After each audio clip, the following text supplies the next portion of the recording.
So finally student, आज की इस वीडियो में हम कर रहे हैं क्लास 12 हिस्ट्री का चैप्टर नंबर 2 राजा किसान और नगर का एंड पार्ट। तो इस लेसन के 3 पार्ट ऑलरेडी कंप्लीट हो चुके हैं, जिसका लिंक आपको डिस्क्रिप्शन बॉक्स में और कमेंट में भी मिल जाएगा, साथ ही आई बटन में भी आप देख लीजिएगा। तो चलिए फिर खत्म करते हैं इस लेसन को आज की इस वीडियो में। My name is Sharad Saifi and welcome to our YouTube channel quick prep.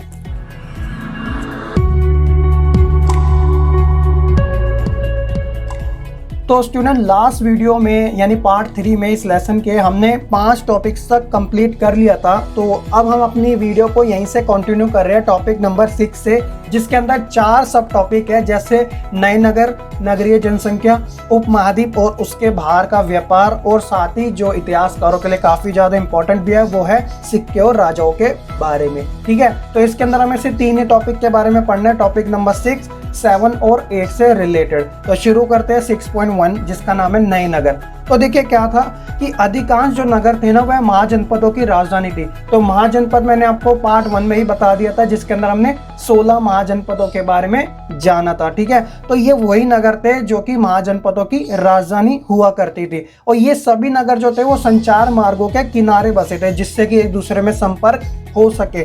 जैसे एग्जाम्पल के तौर पे पाटलिपुत्र। तो पाटलिपुत्र क्या था? वो मौर्य साम्राज्य की राजधानी था, जो आज के समय बिहार में है। तो पाटलिपुत्र जो था वह नदी मार्ग के किनारे बसा हुआ था। उज्जैनी जो है, जो कि मध्य प्रदेश में है, तो यह भूतल नगरों के किनारे बसा था। पुहार जो है वह समुद्र तट के, और मथुरा जो है वह व्यावसायिक, सांस्कृतिक और राजनीतिक गतिविधियों का केंद्र था। तो ये नए प्रकार के नगर कुछ इस प्रकार उत्पन्न हुए थे। अब हम बात करते हैं इनकी नगरीय जनसंख्या के बारे में। तो देखिए क्या था कि नगरों में विभिन्न प्रकार के लोग रहते थे, जैसे शासक वर्ग और राजा किलेबंद नगरों में रहा करते थे।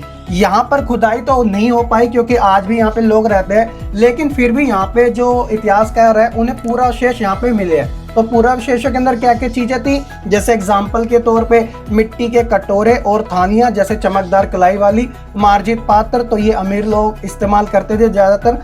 चांदी, कांस्य, तांबे, हाथी दांत और शीशे आदि पदार्थ से बने उपकरण, हथियार, बर्तन, सीप, मिट्टी के बर्तन यहाँ पे मिले हैं। आगे क्या बात हो रही है, दूसरी शताब्दी तक आते आते कई नगरों में छोटे धनात्मक अभिलेख भी प्राप्त हुए इतिहासकारों को, और इन नगरों में रहने वाले जो लोग थे, जैसे कि धोबी हो गया, बनकर, लिपिक, बढ़ाई, कुम्हार, सवनकार, लोहाकार, अधिकारी, धार्मिक गुरु, व्यापारी और राजाओं के बारे में भी विवरण देखने को मिला है कि ये लोग यहाँ पर भी एग्जिस्ट करते थे। और साथ ही इनसे जुड़ी एक जानकारी और कि उत्पादकों और व्यापारियों के संघ का उल्लेख भी यहाँ पे देखने को मिला है, जिन्हें श्रेणी के नाम से जाना जाता था। तो ये क्या करते थे, ये श्रेणियां पहले कच्चा माल को खरीदती थी, यानी जो रॉ मटेरियल है उसे पहले परचेज किया, फिर उन्हें तैयार करके बाजार में बेचा करती थी, जो आज के समय भी प्रक्रिया चलती ही है। तो ये था नगरीय जनसंख्या से संबंधित कि लोग जो थे वो किस प्रकार के काम करते थे। यहाँ पे कौन कौन से पूर्वावशेष इतिहासकारों को देखने को मिले हैं। 6.3 वाले टॉपिक में हम पढ़ते हैं उपमहाद्वीप और उसके बाहर का व्यापार। तो देखिए क्या था कि 6ठी शताब्दी ईसा पूर्व में जल मार्ग और भूमार्गों का जाल बिछ गया था, जो कि कई दिशाओं तक फैला था। जैसे उदाहरण के तौर पे जल मार्ग जो था वह अरब सागर से होते हुए उत्तर अफ्रीकी, पश्चिमी एशिया तक और बंगाल की खाड़ी से लेकर चीन और दक्षिणी पूर्व एशिया तक फैला था। क्योंकि क्या था कि जब समुद्री मार्ग का रास्ता खुल जाता है और साथ ही जाने के लिए हमें भूतल भी मिल जाता है, यानी लैंड जिसे हम सड़क कहते हैं, तो इससे जो होता है वो व्यापार काफी तेजी से होने लग जाता है। तो क्या होता था कि शासक जो थे वह इन मार्गों पर नियंत्रण रखने की कोशिश करते थे, और वह इन मार्गों पर व्यापारियों की सुरक्षा के बदले उनसे पैसे लेते थे, यानी धन लिया करते थे। क्योंकि क्या होता है कि खतरा तो बना ही रहता है, उस समय तो वैसे इतनी लड़ाइयाँ होती थी, तो इस कारण जो शासक थे वह इन मार्गों पर अपना कंट्रोल रखते थे, और साथ ही व्यापारियों की प्रोडक्शन के लिए उनसे पैसा भी लेते थे, क्योंकि वह उनकी सुरक्षा जो उन्हें प्रदान कर रहे हैं। ठीक है, इन मार्गों पर चलने वालों में व्यापारियों में पैदल फेरी लगाने वाले व्यापारी भी थे, और साथ ही बैलगाड़ी और घोड़े, खच्चर जैसे जानवरों के दल के साथ चलने वाले व्यापारी भी होते थे। क्योंकि इसमें क्या होता था कि समय ज्यादा लग जाता था एक स्थान से दूसरे स्थान जाने पर, लेकिन साथ ही समुद्री यात्रा भी लोग करते थे, जो कि खतरनाक तो होती थी लेकिन प्रॉफिटेबल यानी कि लाभदायक भी हुआ करती थी, क्योंकि समुद्री यात्रा के दौरान क्या होता था कि आसानी से हम एक जगह से दूसरी जगह जल्दी पहुंच जाया करते थे, लेकिन वहां पे खतरा बना रहता था क्योंकि शत्रु जो है वो कहीं से भी आक्रमण कर सकते थे। इन व्यापारों से तो ये भी था कि जो कुछ व्यापारी थे वो काफी ज्यादा सफल भी हुए और ज्यादा धनी भी हो गए। जैसे उदाहरण के तौर पे मत्स्यूथवन और प्राकृत में सतवाह और शेट्टी नाम के जो शासक थे वह काफी ज्यादा फेमस हुए थे। यहाँ पर नमक, अनाज, कपड़ा धातु और उनसे निर्मित उत्पाद, पत्थर, लकड़ी, जड़ी बूटी जैसे अनेक प्रकार के जो सामान थे वह एक स्थान से दूसरे स्थान पहुंचाए जाते थे। और साथ ही रोमन साम्राज्य में काली मिर्च जैसे मसाले तथा कपड़े व जड़ी बूटियों की भारी मांग थी और इन वस्तुओं को अरब सागर के रास्ते भूमध्य क्षेत्र तक ले जाया जाता था। और इतिहासकार ये तक मानते हैं कि रोमन साम्राज्य में काली मिर्च इतनी ज्यादा फेमस हो गई थी, यानी इतनी उसकी मांग थी कि इसे काला सोना के नाम से भी जाना जाता था। तो आप इन चीजों को जरूर याद रखिएगा। तो ये था उपमहाद्वीप और उसके बाहर का व्यापार, जिस कारण 6ठी शताब्दी ईसा पूर्व में जलमार्ग और भूमार्ग खुले तो ज्यादा व्यापार भी देखने को मिला। अगला जो हम टॉपिक पढ़ते हैं वो है सिक्के और राजाओं से संबंधित, जो कि 6 टॉपिक का लास्ट पार्ट है। तो देखिए क्या है कि जो इतिहासकारों को जानकारी प्राप्त होती है प्राचीन इतिहास की, तो वो इन्हीं चीजों से प्राप्त होती है जिसके अंदर सिक्के, मूर्तियां, लिपियां, अभिलेख, ये ज्यादा चीजें क्या करती है, सूचना देने में काफी ज्यादा मदद करती है। तो देखिए क्या था कि व्यापार के लिए सिक्के के प्रचलन से विनिमय जो था यानी जो लेन देन था वो कुछ हद तक आसान हो गया था। चांदी और तांबे के आहत सिक्के, देखिए अब बात आती है यहाँ पे आहत सिक्कों के बारे में। तो आहत सिक्के वो होती है जैसे सिक्कों के ऊपर जैसे कोई चित्र बनाना हो तो उसे हम प्रेस करना तेजी से, तो वो क्या होता था, छप जाया करता था, तो उन्हें हम आहत सिक्के कहते थे। तो ये 6ठी शताब्दी ईसा पूर्व में काफी ज्यादा फेमस हुए थे। तो चांदी और तांबे के आहत सिक्कों में सबसे पहले ढाले गए और इनका प्रयोग हुआ, जो कि पूरे महाद्वीप में खुदाई के दौरान इस प्रकार के सिक्के इतिहासकारों के हाथ लगे। मुद्रा शास्त्रों ने इनका और अन्य सिक्कों का अध्ययन करके उनके वाणिज्य प्रयोग के संभावित क्षेत्रों का पता लगाया। अब बात आती है मुद्रा शास्त्रों के बारे में। तो देखिए मुद्रा शास्त्र वो जो कॉइन्स का अध्ययन करते हैं, सिक्कों का अध्ययन करते हैं, तो इसके साथ ही वे सिक्कों पर पाए जाने वाले चित्र, लिपि और उनकी धातुओं का विश्लेषण व उनका अध्ययन करते हैं, तो उन्हें हम मुद्रा शास्त्र कहते हैं। तो मुद्रा शास्त्र इन्हीं सिक्कों से ये पता लगाते थे इनका जो मार्केट लेवल पे जो प्रयोग होता था वह कहाँ पर हुआ करता था। तो इतिहासकार क्या करते थे कि इन आहत सिक्कों पर बने प्रतीकों को वह मौर्य वंश के जैसे जो राजवंश थे उनके प्रतीकों से मिलाकर पहचान करने की कोशिश करते थे, और उन्हें ये जानकारी प्राप्त हुई कि इन सिक्कों को राजाओं द्वारा जारी किया गया था। जैसे एग्जाम्पल के तौर पे आप समझ जाओगे कि शासकों की प्रतिमा और उनके नाम के साथ सबसे पहले जो सिक्के जारी किए थे वो हिंद यूनानी शासकों ने किए थे, जिन्होंने 2री शताब्दी ईसा पूर्व में पूर्वोत्तर राज्यों में शासन किया था। उसी प्रकार सोने के सिक्के सबसे पहले प्रथम शताब्दी ईस्वी में कुषाण राजाओं ने जारी किए थे। इनके आकार और वजन तत्कालीन रोमन सम्राट और ईरान के पार्थियन शासकों द्वारा जारी सिक्कों के बिल्कुल समान हुआ करते थे। इसी तरह पंजाब और हरियाणा जैसे क्षेत्रों में योद्धे जो कि प्रथम ईस्वी में कबायली गणराज्य थे, उन्होंने भी सिक्के जारी किए। और सोने के भव्य सिक्कों में से कुछ ऐसे भी थे जिन्होंने गुप्त शासकों द्वारा जारी किए गए थे। तो आई होप कि आप समझ सकते हैं इन सिक्कों के बारे में जो कि राजाओं द्वारा जारी किए जाते थे, जिनकी जानकारी इतिहासकारों को मिली है। आगे क्या बात हो रही है कि 6ठी शताब्दी ईस्वी में आते आते जो सोने के सिक्के थे वो मिलने कम हो गए। अब इतिहासकार इसका क्या कारण मानते हैं, वो इसका कारण ये मानते हैं कि जैसे सबसे पहला है कि रोमन साम्राज्य का पतन हो गया। तो रोमन साम्राज्य क्या था, ये यूरोप के रोम नगर में एक केंद्रीय साम्राज्य था, और इस साम्राज्य का जो विस्तार था पूरे दक्षिणी यूरोप के अलावा उत्तरी अफ्रीका और अंतोलिया के क्षेत्र में भी था। तो इसमें इतिहासकारों का ये मानना है कि इसके अंदर ईसाई धर्म, पतन, जल आपूर्ति, मौद्रिक मुसीबत, धातु सीसा और अन्य सैन्य समस्याएं सहित सभी रोम के पतन का कारण बन चुके थे। तो इस कारण रोम का पतन हो गया, तो जिस कारण ये जो सोने के सिक्के थे उनका चलन भी धीरे धीरे कम होता चले गया। दूसरा है नए नगरों और व्यापारों का उदय, क्योंकि आप जानते हैं जब एक साम्राज्य का पतन होता है तो नए नए नगर भी उत्पन्न होते रहते हैं जो कि अपनी नई नई व्यवस्था के साथ आते हैं। और साथ ही आर्थिक मंदी, तो देखिए जब भी कोई चीज का अंत होता है तो वहां पे इकोनॉमिक क्राइसिस जो होता है वो काफी तेजी से बढ़ने लग जाता है, जिस कारण आर्थिक मंदी जैसी समस्याएं देखने को मिलती हैं। और एक अन्य कारण ये भी है कि सिक्के जो थे वो काफी ज्यादा प्रचलन में थे, इनका यूज किया जाता था और लोगों ने इसे संग्रह करके नहीं रखा, जिस कारण इन सिक्कों का चलन भी कम हो गया। तो ये था राजा और सिक्कों के बारे में संपूर्ण जानकारी। तो आई होप कि आपको अच्छे से ये चीज़ें समझ आ चुकी होगी और इसी टॉपिक के साथ भी हमारा टॉपिक नंबर 6 भी कंप्लीट हो जाता है।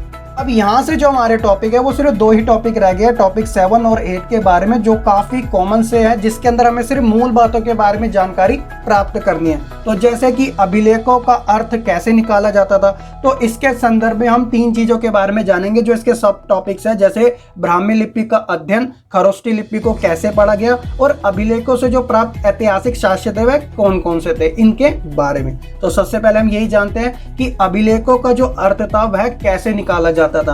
तो देखिए क्या था कि जो इतिहासकार थे वह अभिलेखों का अध्ययन लिपियों के अध्ययन की सहायता से कर पाते थे, जिस कारण वह इसका अर्थ निकालने में कामयाब हो जाते थे। तो इसका एग्जाम्पल आपको ब्राह्मी लिपि में मिलेगा।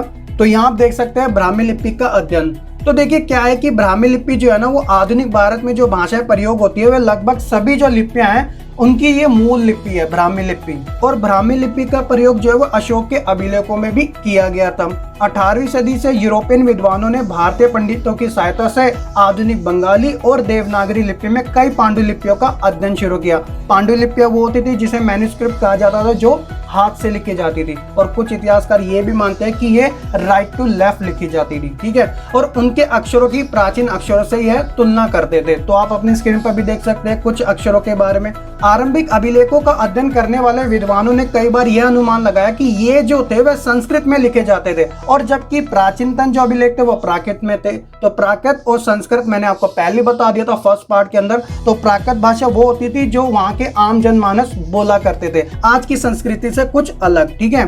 फिर कई दशकों के बाद क्या हुआ कि अभिलेख वैज्ञानिकों ने परिश्रम के बाद, जिसमें नाम आता है जेम्स प्रिंसेप, तो ये वही थे जिसकी जिक्र हमने फर्स्ट पार्ट में किया था। तो इन्होंने अशोक के अभिलेख जो कि ब्राह्मी लिपि में लिखे थे उन्हें पढ़ने में सफलता प्राप्त की, और ये कब करी थी? 1834 ईस्वी में। तो इस कारण बहुत सारी जानकारी अभी हमें हाथ लगी इनके द्वारा। तो आप ये याद रखिएगा, जेम्स प्रिंसेप ने 1834 में ब्राह्मी लिपि का अर्थ निकाल लिया था। 1 नंबर में आज से पूछ लिया जाएगा। अब बात करते हैं हम खरोष्टी लिपि को कैसे पढ़ा गया। तो देखिए खरोष्टी लिपि के जो अभिलेख थे वह पश्चिमोत्तर में प्राप्त हुए। यहाँ पर क्या था कि हिंद यूनानी राजाओं का शासन था, जैसे कि हमने पहले पढ़ा था। तो हिंद यूनानी शासन वही था जहाँ पर इन्होंने सिक्कों के ऊपर अपनी प्रतिमा और नाम को छपवाया था। जब हम राजा और सिक्कों के बारे में, इनके बारे में पढ़ लेते, तो क्या था कि इन शासकों ने सिक्कों में अपना नाम यूनानी और खरोष्टी लिपि में लिखवाया, जिनकी जानकारी इतिहासकारों के हाथ लगी। यूनानी भाषा पढ़ने वाले यूरोपीय विद्वानों ने अक्षरों का मेल करके इनका अर्थ निकालने का प्रयास किया, जिस कारण खरोष्टी लिपि के बारे में भी इतिहासकारों को बहुत सारी जानकारी मिल सकी। और इसके बाद 7 टॉपिक का लास्ट पार्ट है अभिलेखों से प्राप्त ऐतिहासिक साक्ष्य। तो देखिए जब बात अभिलेखों की आती है तो अशोक का नाम ना है तो ऐसे बड़ी हैरानी की बात है। तो राजा अशोक की इसके अंदर उपाधियां थी जो अभिलेख इतिहासकारों के हाथ में लगे, जैसे कि इधर उदाहरण दे रखे। तो पहला है दीवान पिय, जिसे देवताओं का प्रिय माना जाता है। दूसरा है पियदस्सी, जिसके बारे में शुरुआत में जिक्र कर लिया था, मनोहर मुखरिति वाला राजा जो दिखने में काफी ज्यादा अट्रैक्टिव लगता था, यानी कि बहुत ज्यादा सुंदर लगता था। तो इतिहासकारों को अभिलेखों से प्राप्त ऐतिहासिक शासकों में अशोक की उपाधियों के बारे में जानकारी प्राप्त हुई है। अब जो हम टॉपिक पढ़ने वाले हैं वो इस लेसन का लास्ट टॉपिक है, जिसका नाम है अभिलेख साक्ष्यों की सीमा। तो देखिए क्या था, जो ये इंस्क्रिप्शन होते थे ना, तो इतिहासकारों को पढ़ने में काफी ज्यादा कठिनाइयां भी महसूस करने पड़ती थी। उसके क्या कारण थे? क्योंकि ये लिमिट में होते थे। जैसे उदाहरण के तौर पे हल्के ढंग से उत्कीर्ण किए जाते थे, यानी खुदरे जाते थे, जिन्हें इतिहासकार पढ़ नहीं पाते थे और उन्हें मुश्किलों का सामना करना पड़ता था। दूसरा कि जो अभिलेख थे वे नष्ट हो जाते थे, जिसके कारण जो उसके ऊपर जो अक्षर लिखे थे ना वह मिटे जाते थे। जैसे एक लाइन लिखी है, उस लाइन के अंदर जो बीच का वर्ड है वही उखड़ गया, तो इतिहासकार जो है उसका एग्जैक्ट मीनिंग नहीं पता लगा पाते थे। और तीसरा है कि अभिलेखों के अंदर जो वास्तविक शब्द थे ना, उनका ज्ञान सरल नहीं हो पाता था, यानी जो मीनिंग था ना उन शब्दों का वो इतिहासकारों को नहीं मिल पाता था। रीजन क्या था कि कुछ अर्थ जो थे वह कुछ विशेष स्थान और समय से संबंधित हुआ करते थे, कि जिस कारण इतिहासकारों को उन शब्दों का ज्ञान नहीं हो पाता था। तो ये अभिलेख साक्ष्यों की सीमा के अंदर ये बातें कही जाती है। तो आई होप आप इन चीजों के बारे में अच्छे से समझ चुके हैं। तो स्टूडेंट ये था हमारा चैप्टर नंबर 2 राजा, किसान और नगर के बारे में A to Z जानकारी, जिसे हमने 4 पार्टों में कंप्लीट किया। अगर आपने पार्ट 1, 2, 3 नहीं देखे हैं तो आई बटन में आपको लिंक मिल जाएगा, आप जरूर देखिएगा। आपको कंप्लीट इसके अंदर आपके हर एक टॉपिक कवर कराए गए हैं। यदि आप शुरू से एंड तक देखेंगे तो आपको पूरा चैप्टर अच्छे से समझ आ चुका होगा। तो आप अपनी स्क्रीन पर देख सकते हैं हमारे टेलीग्राम ग्रुप के बारे में, लिंक डिस्क्रिप्शन में है, नोट्स में है, वहीं पे आपको अपलोड कर दूंगा और अपडेट भी आपके लिए देता रहता हूँ कि कब लेसन आएगा कब नहीं आएगा, ठीक है। तो आप जरूर ज्वाइन कीजिएगा। तो आई होप आपको ये वीडियो काफ़ी पसंद आई होगी। आप वीडियो को लाइक कीजिएगा, कॉमेंट कीजिएगा और शेयर कीजिएगा, और चैनल पर नए हैं तो सब्सक्राइब कर लीजिएगा हमारे इस चैनल को, ताकि आपको आने वाले फ्यूचर में भी अपडेट मिलते रहे। तो आज की इस वीडियो में इतना ही। मैं जल्दी ही मिलूंगा आपको एक नई वीडियो के साथ। तब तक के लिए आप खुश रहिए, पढ़ते रहिए और आगे बढ़ते रहिए।